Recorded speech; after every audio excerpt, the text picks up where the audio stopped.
Ashama akkam jirtu? Ani maqaan kiyya Dr. Abarraa Olaaniidha. Kanneen kanaan dura nan beekne waa'ee fayyaan barsiisaa. Chaanalii kana sabiskiraayib gochuun waan hedduu irraa baradhaan jedha. Har'a immoo kan ilaallu kanneen hedduun keenya yeroo hedduu dogoggoraan raawwannu keessumaa dhiirota biratti jechuudha. Laaptooppii ofirra keenya fayyadamuudha. Dhiironni laaptooppii fayyadamuun dhala dhabuu of saaxiluu danda'u. Dhiironni laaptooppii sarbaa isaanii irra kaa'anii yoo fayyadaman carraa dhala godhachuu kan dhala dhabuuf of saaxilu. Kunis egaa karaa lamaan dhufuu danda'a. Hedduun keenya yeroo kompiitara fayyadamnu sarbaa keenya irra keenya akkuma suuratti argitan kanatti fayyadamna. Haa ta'u malee kun karaa lama dhala dhabuuf fiduu danda'a. Isaanis ho'a laaptooppii irraa madduu fi elektiroomagneetik fiildii naannoo sanatti uumamu yookaan naannoo sana jiraatudha.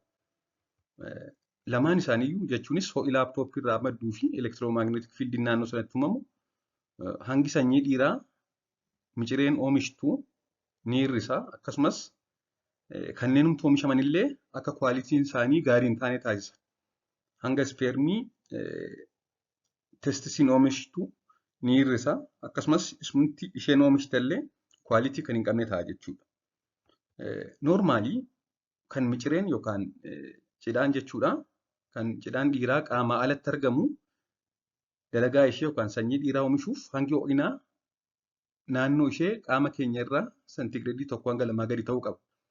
Akka kalee keenya, akka tiruu keenya, akka onnee sombaa qaama keessatti miti kan argamu micireen yookaan cidhaan kan jennu jechuudha. Sababni isaas hanga ho'a qaama keessa jiruun hojii isaa hojjechuu hin danda'u.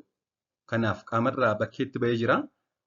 Hanga ho'ina qaamaa irraa digirii sentigireedii 1-2 hir'achuu qaba jechuudha dirqama sanyii kormaa oomishuuf. Yoo hanga ho'ina qaamaatti saaxilame hojiin isaa akkan hojjenne ta'a yookaan faayidaan isaa akka hin eegamne ta'a jechuudha. Kanaaf dhagaa yeroo qaamni keenya ho'u cidhaan gad dheeratti qaamarraa fagaachuuf jechuudha. Sababni isaas qaamni keenya yoo itti ho'e hojii isheen hojjettu waan ta'eef. Yeroo immoo qilleensi naannoo qorru kottoonfattee gara qaamaatti ol dhufti. Qaamarraa ho'a fudhachuuf. Yeroo ho'aa gadirraa fagaata. Yeroo qorraa immoo ol dhufachuudha qaamatti. Kun egaa tempireecharii ishee riiguleet gootee akka hojii ishee ta'utti fayyadamuuf jechuudha. Yeroo laaptooppii ofirra keenya fayyadamnu immoo ho'inni cidhaanii daqiiqaa muraasa gidduutti digirii sentigireedii 2 ol dabala. Daqiiqaa 2-3 yoo laaptooppii ofirra keenya fayyadamne ho'inni cidhaan kan ishee sanyii dhiiraa oomishtu sentigireedii 2-3 dabala. Kun immoo akka isheen hojii isheen hojjenne taasisa jechuudha. Ho'ina laaptooppii irraa madduun dabalata inni lammaffaan elektiroomagneetik fiildiidha. Elektiroomagneetik fiildii kan jennu immoo naannoo annisaan ijaan hin mul'anne kan humnoonni elektiriikii fi magneetii walitti dhufuun uumanidha. Qorannoon yuunivarsiitii guddaa tokkotti taasifame maal godhee waayifaayii fi ispeermii walitti fide. Ispeermii waayifaayif saaxile jechuudha. Erga sanyii dhiiraa yookaan ispeermii kana waayifaayif saaxilanii yeroo qoratan DNA'n sanyii kormaa yookaan ispeermii keessa jiru baay'ee miidhaan irra ga'eera akkasumas sochiin isaa irrateera. Ispeermii yookaan sanyii dhiiraa kana yeroo waayifaayif saaxilanii ilaalanitti daqiiqaa muraasa booda DNA'n sanyii dhiiraa kana keessa jiru akkasumas sochiin isaa miidhameera. Sanyiin kormaa immoo hanqaaquu cabsuuf sirriitti deemuu qaba, sirriitti socho'uu qaba. Sochiin isaa immoo irrannaan carraan dhala godhachuu ni irrata jechuudha.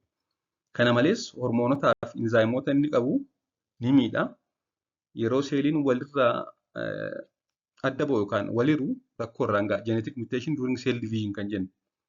Kanaaf yeroo dheeraaf ho'a kanaaf soo saaxilaman elektiroomagneetik fiildii kanaaf soo saaxilaman sirriitti waliin horanii sirriitti socho'u sanyiin kormaa sirriitti oomishamu kanaaf dhala dhabuu fida jechuudha. Kanaaf egaa yoo danda'ame ofirratti baatanii fayyadamuu dhiisuudha. Yookaan immoo hanga danda'ametti yeroo dheeraaf ofirra tursiisanii fayyadamuu dhiisuudha. Yoo danda'ame ofirra kaa'anii fayyadamuu dhiisuu yookaan amma danda'ametti yeroo dheeraaf akkasumas baay'ee gara qaama saalaa isaaniitti butanii fayyadamuu dhiisuu. Yeroo dheeraa ofirra tursiisuu dhiisuu. Akkasumas immoo qaama saalaa isaanii irraa xiqqoo achi fageessuutu gorfama. Dabalataanis yeroo ofirra keessan miila keessan wal qaxxaamursuu dhiisaatii xiqqoo walirraa fageessaa. Akkasumas wantoota ho'ina qaama saalaa dabalan kanneen akka uffata keessaa furdaa uffachuu dhiisuu, bishaan baay'ee ho'uun qaama dhiqachuu dhiisuu akkasumas ulfaatinni qaamaa cimaa yookaan ol ka'aa ta'e yoo jiraate hir'isuun barbaachisaadha. Waan dhaggeeffattaniif galatooma turtii gaarii.